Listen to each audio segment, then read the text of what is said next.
Hello, and welcome to the October Bullet Journal calendar. I'm so glad you're here. My schedule has been crazy, and I really wanted to make a nice bullet journal and share something with you that was simple. I grew up in the 1970s, and the colors green and orange were all around, and I mean everywhere. In our house, we had a green shade carpet in the bedrooms and an orange shade carpet in the living room.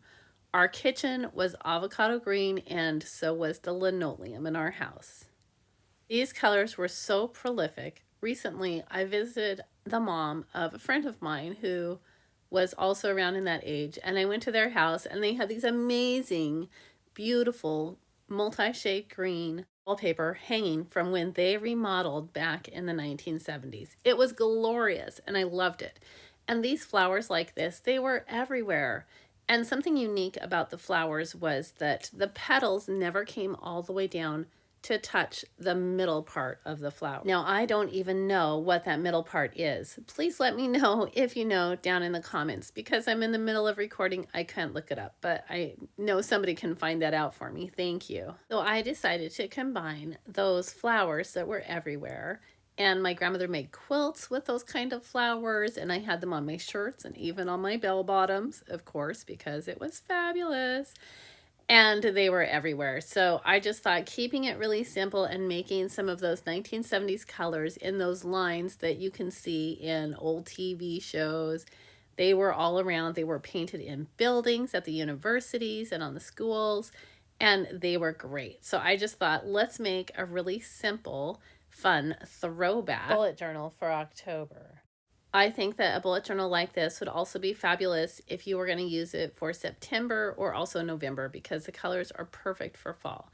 3 different areas where I'm going to track my habits, and it's actually toward the end of the month as I record now.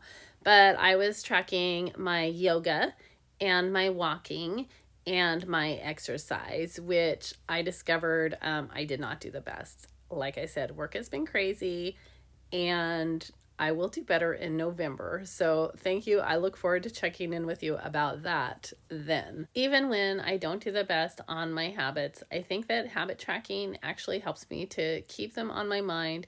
And not only that, but also keep track of some other things like healthy eating that are also good healthy habits. So even when I am not at 100%, I still like to do the habit tracking. Now, I wanted to keep my calendar super simple because I didn't have a lot of time, and also because in the spirit of the 70s, we had really simple, bold decor, and we did use these bubble letters a lot. We drew them on our notebooks and used them on the top of our pages, and they were so much fun and a little tricky to get the proportions just right, so I had a lot of fun with that.